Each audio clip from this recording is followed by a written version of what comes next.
everyone, and welcome to this week's episode of the Aftermath series.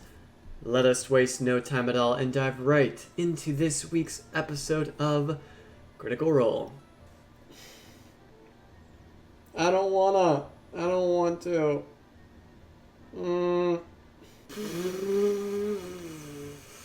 Where to begin? Where to start? So we did at the beginning of the episode have a nice conversation between Nott and Jester. Jester finally giving Nott back her flask, but on the condition that Nott slowly begins to kick her drinking habit.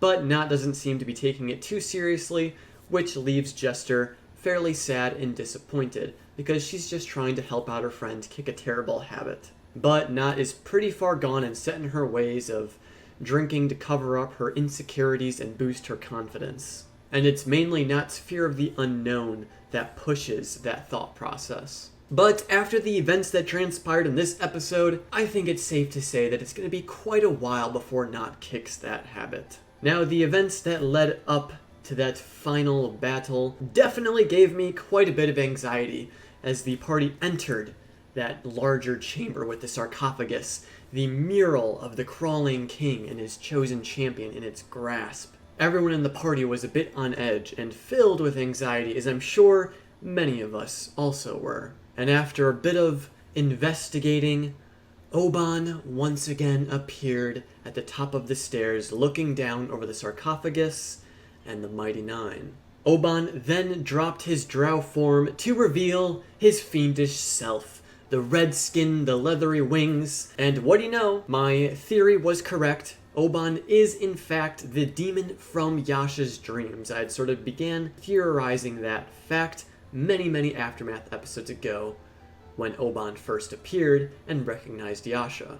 And we also found out through Oban that Yasha and Oban had worked together. They were both zealots of this Angel of Irons, carrying out her deeds. And we know that this Angel of Irons granted Yasha the powers of her ASMR form. At least that's what I got out of it. Oban had mentioned that the Angel of Irons had given her power. And before that episode, I was chilling in the Critical Role Discord talking with some of you wonderful critters about what might happen in this episode. And a wonderful critter by the Discord handle Audible Shrug theorized that this Angel of Irons might be Yasha's angelic parent. And, as we found out, this Angel of Irons kind of is, maybe not necessarily blood bonded, but the Angel of Irons did grant Yasha her power. So in a sense, the Angel of Irons kind of is Yasha's angelic parent. But it seems like Oban and Yasha's mission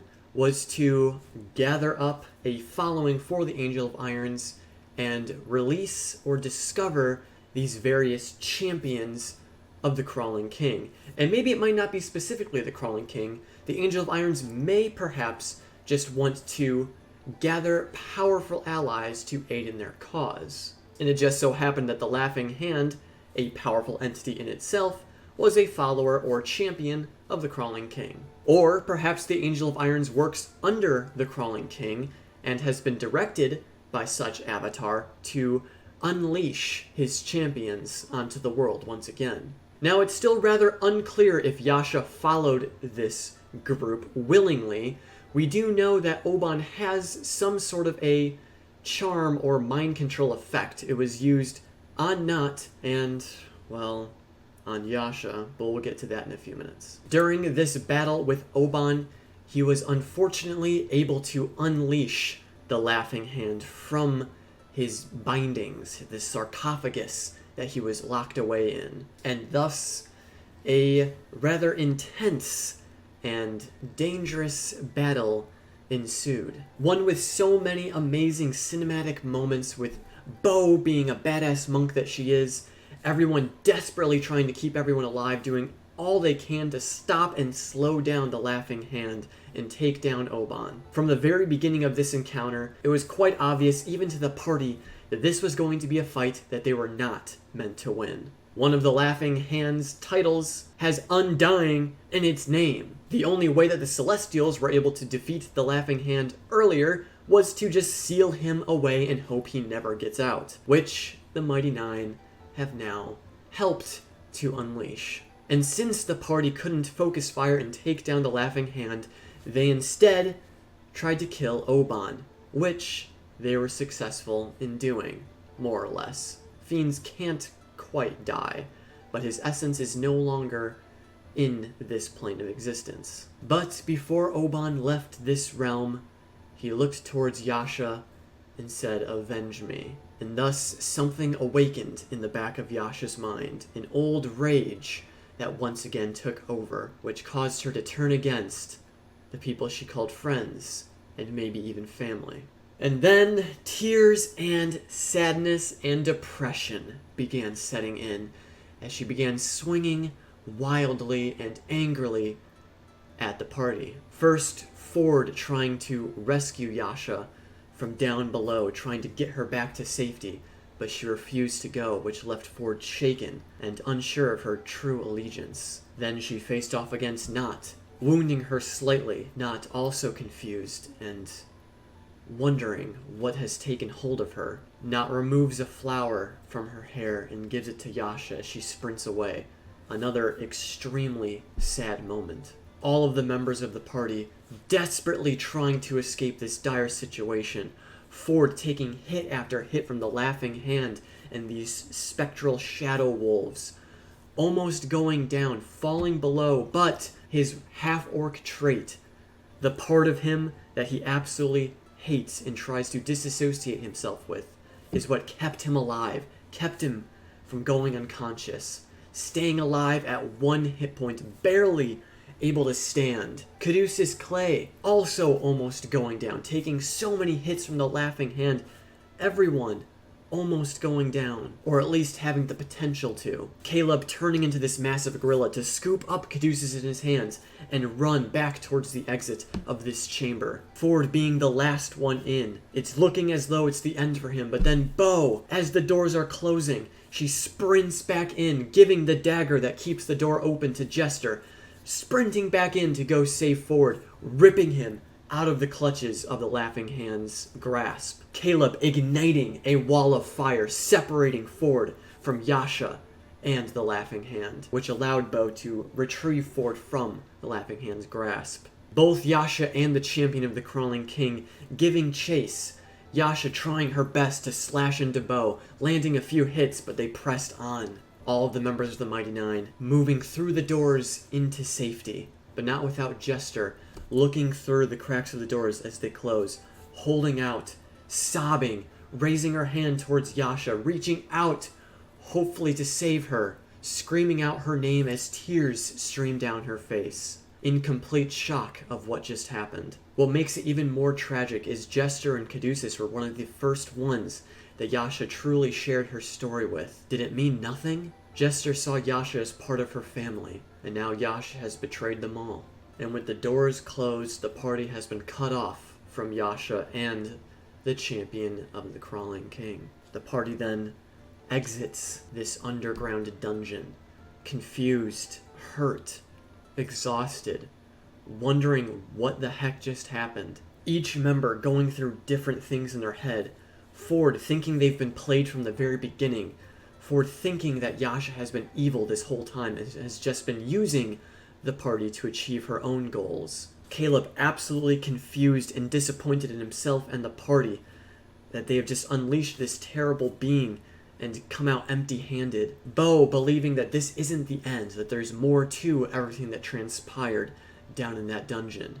Caduceus Clay trying to keep everyone's heads on straight, trying to keep everyone focused on what they need to do next, not desperately wanting to get everyone to safety so they can think about what they need to do. Jester just completely distraught and heartbroken over Yasha betraying them. No one can really comprehend what just happened. The only thing that's certain is that they have created a problem that is bigger than any of them, bigger than perhaps the whole world. All of the powers of this world need to know what has just been unleashed. But what happens now? Who do they tell? Who do they contact? They obviously do need to contact the Bright Queen and let her know.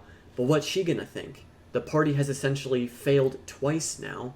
They were first instructed to put a stop to this blonde-haired mage that has been working with Oban. This mage had given Oban the emblem to enter this dungeon, and this mage is in connection with the Empire.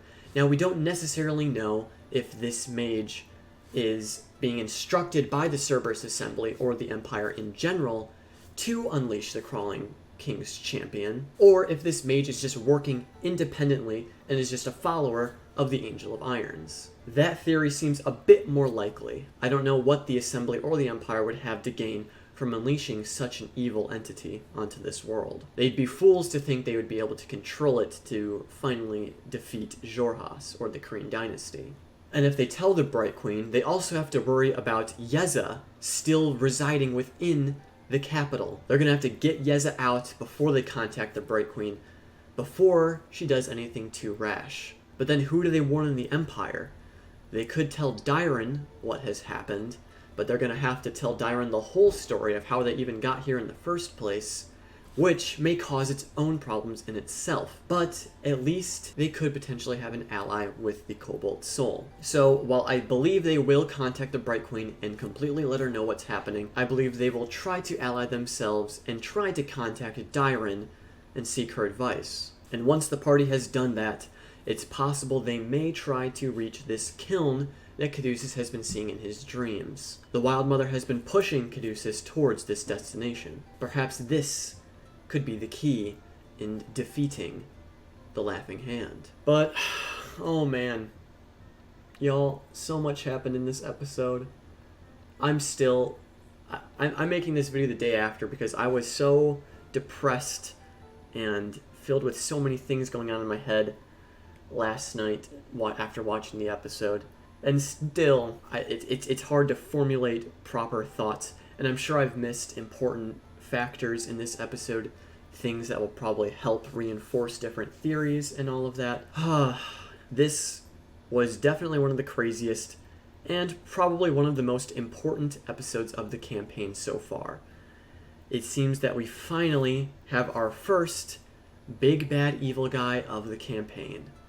A threat that we're not really sure how to defeat, which is why the party has to contact their various allies and let greater powers above them know what's going on. I honestly have no idea what's going to happen next, what's going to happen to the Mighty Nine, since they're pretty much responsible for what just happened, and they're going to have to deal with the consequences of it. But let me know all of your thoughts, feelings, and emotions about last night's episode, because that's going to do it for me for this week's Aftermath episode. I'm still going to do my best to recover and think about things that I may have missed and go over things in previous episodes if we missed anything. I don't know.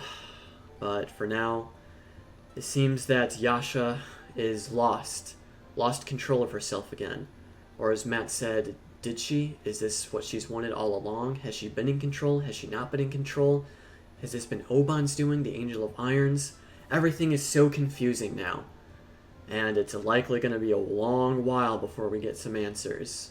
But, everyone, do your best to recuperate and enjoy the rest of your weekend, and a much-needed break next week. I will certainly do my best, and I will see you all in 2 weeks.